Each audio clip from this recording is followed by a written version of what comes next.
Welcome to Hunt Showdown patch 2.1. I'm ASCool and I'm going to be going over the release notes for this patch, independent of anything associated with the event. So I'll be going over things like the new weapons and the tweaks to the spear, but I won't be covering event skins or the event traits. Let's go ahead and jump in. The trait formerly known as Poison Sense has been changed to Pain Sense. Now, instead of just seeing poisoned hunters through walls, you're going to see them when they have any status effect. That is, bleeding, poisoned, or burning. Personally, I'd kind of like to see if they added coughing to the list, like when you get hit by a choke bomb. That way it would just be a universal if you're affected by a status effect, this reveals you. Regardless, I think it's a good change because Poison Sense didn't really get much use and it was a little bit too specific of a use case. I still don't expect this to get a lot of use, but it at least broadens its applications. On note with that, it went from 1 trait point up to 3. The Lightfoot trait got a new solo perk. Solos now, when they have Lightfoot, received reduced noise while crouch walking. Bomb Launcher joins the arsenal. This is like the Bomb Lance without the blade on the end. It's now the first weapon in the Bomb Lance unlock tree, and it comes with the ammo types: Dragon's Breath, the Harpoon, the Steel Ball ammo, and the Waxed Frag charge. The Harpoon ammo type is basically like a crossbow bolt. It'll stick in enemy hunters and make them bleed. I think a couple things that this adds as an option is, first of all, we didn't currently have a 2-slot crossbow. This essentially functions as that. In addition, we also have what's essentially the option for a 2-slot silenced shotgun with the steel ball ammo. But keep in mind, if you take the Harpoon, it won't be a one-shot kill. It only does 110 damage to the chest. I'm kind of surprised that they didn't make this at least in line with the hand crossbow, which can kill with the chest shot. The Waxed Frag charge is also an interesting addition in the 2-slot options. While this does add some new options to the arsenal in the 2-slot variety, I'm not sure what it gives us that isn't already covered by the crossbows or the shotguns, besides the steel ball ammo. Regardless, this is the first item in the Bomb Lance tier, so if you want to unlock the Bomb Lance, you're going to have to give this at least a try. The Maynard Sniper comes in at $139 Hunt dollars, which is just $11 less than the Spark Sniper at $150 Hunt dollars. The difference they highlighted the two when they released it is that the Maynard Sniper is the only gun that has a sniper in its based form. But let's look at the stats and see if there's a reason to actually take it over the Sparks. Alright, so with the Sparks on the left and the Maynard on the right, looking at the numbers, there really isn't that much of a difference. The Maynard does 5 less damage at 144. Its drop range is about 15 meters longer. Its spread actually comes in at a surprising 25, making it a semi-reliable hipfire option, unlike the Sparks, which has a spread of 55. And the muzzle velocities are virtually identical. But here's the thing I think we need to throw in. The available ammo types for the Maynard are High Velocity and Dum Dum, both of which synergize well with the Maynard's other stats. What do I mean by that? Well, with High Velocity, the muzzle velocity comes up to 660 meters per second, which that's a full 130 meters per second faster than the Sparks. So not only does this have a further drop range, it also has a faster projectile, making it a prime choice if you're good at tapping the heads. Then the other ammo type, the Dum Dum, this is going to see a penalty to muzzle velocity and drop range, but it's also going to be applying bleed to your target. And if you remember, the Maynard's damage is 140, so that means if you hit them within 30 meters, within the first 2 ticks of bleed, they will be dying. And given its great spread and the fact that you can have 2 different ammo types, you can have the Maynard set up to have great options both at long and short ranges. While it definitely competes with the Sparks Sniper for being a one-shot sniper, I think they did a good job differentiating it with its various ammo types. The Auto 4 Shorty definitely ruffled some feathers when it was announced, but let's look at the stats real quick. Obviously, having a 2-slot Crown and King, auto shotgun, is a really intimidating proposition. I think the 2 things you have to keep in mind is not only does it only have 4 shots, it is also going to have the shortest one-shot kill range of any shotgun. If you look at that damage, which represents its damage to the chest at 10 meters, it's 154. Let's see how that compares to some other shotguns real quick. The rival Shorty is very similar with 158, but once again, this is at least a 2-shot rapid-firing shotgun. The Spectre Shorty gets a noticeable boost at 128, meaning that one-shot range is going to be further out for the Spectre than the Crown and King Auto. Same story with the Terminus Shorty. But if we look at the Romero Shorty, that damage is 214. So with all the 2-slot shotguns, they're going to vary in their one-hit kill range. But yes, the Auto 5 Shorty is an intimidating weapon, but you will notice that it's going to fail to secure one-hit kills as often as the other Shorty shotguns.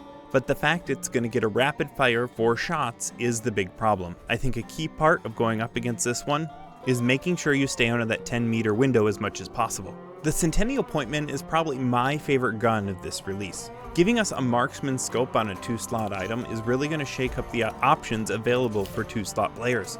Now there's an option to have a shotgun primary with a mid-range scope as your secondary, or even players who don't have Quartermaster can now take a mid-range scope along with a shotgun, and that provides us a brand new combination we haven't had access to before. I don't think this is a game-changing arrangement by any means, but it's definitely a combination we haven't had before. And as someone who really likes the sniper shotgun combo, when I'm not taking Quartermaster, I'm definitely going to be considering this one. And like the full-size Centennial, it has access to Dum-Dum, F&J, high velocity, and poison ammo. Probably the biggest thing to keep in mind about it is that it does have a relatively low muzzle velocity. So high velocity, bringing it up to 490 wouldn't be a bad call. The Rival line is getting a Mace edition with the Rival 78 Mace. This is a 2-slot Rival variation. I personally love the Obrez Mace, and I'd love to see more Mace options in the arsenal, so this is a really welcome change on my end. Let alone, I already like taking the Rival Shorty as a backup to my Lovell Marksman, so having a Mace on it as an oh shit option is a great perk. The Dark Dynamite Satchel is a new consumable that's a remote detonated explosive. You can place it, and then, as long as you're within 50 meters of it, you can look at it in dark sight to set it off and make it explode. I already made a full video on this one about the different tricks you can do with it. Go check that out for more details. There have been 2 new ammo types added during this patch. We have the Bomb Lance Harpoon, which we mentioned briefly before. This essentially makes your bomb lance like a hand crossbow. The hand crossbow now has the Revive Bolt added to it. I really like this addition, mainly because I don't think there are going to be a lot of situations where you can reliably use it. And in those situations where you use it, I feel like the fact that you're giving up an ammo type on a utility weapon is already a big cost. Are you really going to sacrifice poison bolts to maybe revive an ally? Especially because you need line of sight on your ally in order to use it. And so half the time you need to expose yourself to revive that ally. So it's going to be far from the convenience of the old Necromancer. But time and testing will tell. I'm looking forward to giving this one a shot just for the fun of it. I don't normally take the hand crossbow, so I have my reservations about how much I'll enjoy this one. Another solo buff for traits. Conduit, now that gets the additional function, investigating a clue gives the same map progression of investigating 2 clues. So that means if you're a solo and you have Conduit, you'll only ever have to find 2 clues before finding the lair location. I don't really like that it's solo only, but it does give the opportunity for someone to rush the boss, set up their traps, and ambush any incoming teams.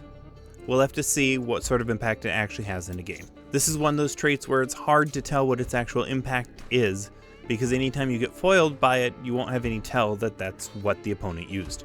But in general, I'm happy to see them experimenting with traits as long as they're willing to tweak them for better or worse down the road. Berserker is an event trait we've had a handful of times, and now it's being added to the regular trait lineup as a scarce trait. If you're not familiar with Berserker, all your melee attacks do double damage. This lets you bring some different arrangements of lowdowns and do some fun boss destruction, like destroying the Hellborn in a matter of like 3 seconds. I never took it much, but I know some of the guys I play with loved it. They're going to be happy when they find it in the wild. Personally, I really enjoy the fact that they're growing their library of scarce traits. They provide a great opportunity to do something unusual and a little overpowered. It's a great way to add variety and spice to the game without breaking it too much. And a heads up on Bulwark. Bomb Lance gets an indirect buff. Bulwark no longer protects from the explosion of the standard ammo on a bomb lance. Now for the important part, we have some UI updates. Let's check out what they've done. In the equipment screen, we now have what they call the paper doll available. This is where you can select and change the item you're picking from your loadout without having to navigate back out to the lobby. This is an absolute life changer, and it was a total nightmare that they lost this when they did the original UI update. Up on the navigation bar here, there's now a dedicated play button to bring you back to this screen. They made some updates to the available buttons and the shortcut keys to get to them. I can't say I knew those buttons well enough to be able to tell you what actually changed, but some of those options will have changed a little bit, so make sure you read your labels before you click on your button. A big quality of life change is that filter and sort options are now going to be saved in between games. For those of you who keep track of your KDA, you can now access it and see it from the lobby. You can now place charms on any number of weapons. It's no longer restricted to one. I couldn't get on with friends in my preview, so I don't have a screenshot of this, but it'll now show the levels of your companion's hunters from the lobby screen. When you select a new hunter, that hunter is now automatically selected when you go back to the loadout screen. I think out of everything, that was my biggest frustration with the UI. Now, when you're on your hunter screen and you see all your available hunters, they're displayed in a grid view, so you can navigate through them easier than before. In addition, take note of these two buttons down here. You have a free hunters button and an all hunters button, and so you can quickly move to the recruit screen right from here. In the store, when you're looking at items, if you right-click, you're going to see a Show 3D Item button. This brings you to an Item Viewer Preview mode, where you can inspect the weapon, or click F to shoot. You can also scroll out and hear the weapon at different ranges. So I'm looking forward to a cleaner, easier to navigate UI. They also added the option to toggle your contract. Right now we have random contract, and on the weekends we'll have bounty clash during this event. It's also a good time to mention that all bounties are now worth the same amount. They're worth 125 gold. Previously, the value of your bounty was based on whether it was the primary target, a wild target, and if it was a primary target, how much of the map was taken up by that bounty. So in other words, now there's more incentive to go after small bounties. I think they said overall, on average, this raises the value of a bounty. So enjoy. They added a new drop helper to scopes. They adjusted that thick black line at the bottom to help indicate when you're within something's drop range. When the height of a hunter matches the distance between that thick line and the center crosshairs perfectly, you are right at the edge of the drop range. This makes it easy to tell where you need to start adjusting for that drop range impact. So hopefully this reduces the time it takes to help you acquire the taste of a new sniper's drop range. Just remember, if they're taller than the intersection of the lines and the beginning of the thick black line on the bottom, then they're within your drop range and you don't need to accommodate for it. The spear nerf is here, completely invalidating the video I put out 2 weeks ago. Somewhat. I'll have to figure out some sort of an update at some point. But the new stats is that the light attack only does 70 damage, meaning the light attack isn't even going to kill with a headshot. Then the heavy attack drops down to 147 damage, meaning a chest attack isn't going to kill. So if you want to kill with a melee attack with the spear, you must do a strong attack to the head. This is a steep nerf. And I don't want to say it, but they may have gone too far with the nerf. We'll see what the jury of the public says. The other change to note is that the throw no longer kills to the legs. It will kill to the arms though. The only reliable way to kill hunters now is a throw to the arms, chest, or head. Now the throwing spear is actually a throwing spear. There's also a note that they reduced the amount of damage it does when you pull it from something, so this should reduce its effectiveness on bosses some. Other notes is that the light melee attack speed has been reduced even further, and the throw speed went from 60 meters per second down to 40 meters per second, which is significantly going to impact what it does when it drops. So even at medium ranges, you need to compensate a significant amount for the drop. On top of all that, you can no longer run when you're prepping to throw. You're now going to need Surefoot, the event trait, to do that. And if that trait isn't available, like when the event's over, running with any of the throwing tools won't be an option. Other things to keep in mind is that they've rebalanced equipped melee weapons, improving the damage and stamina consumption on all weapons other than the katana. They increased the stamina consumption on the katana. Then for the throwing knives, they increased the damage, throw rate, and throw accuracy for throwing knives. The throwing knives actually got a significant buff. Throwing axes remained the same, and the spear got nerfed to oblivion.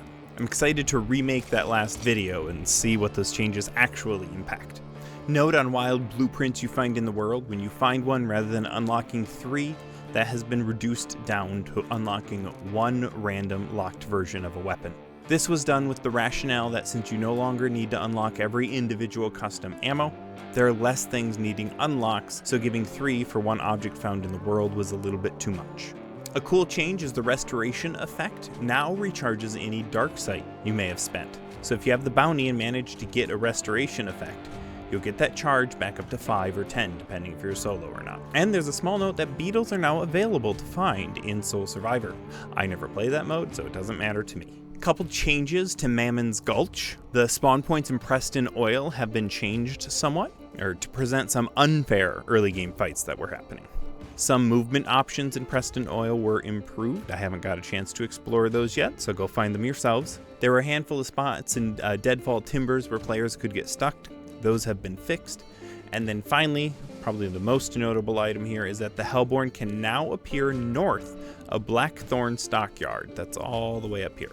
Then, for what in my opinion is the least impactful item on the patch notes, is that the rarity colors for some items were changed. If you're concerned about the rarity of your skins, go read the patch notes to find specifics. But in a nutshell, those were all the changes to 2.1 that were unrelated from the event.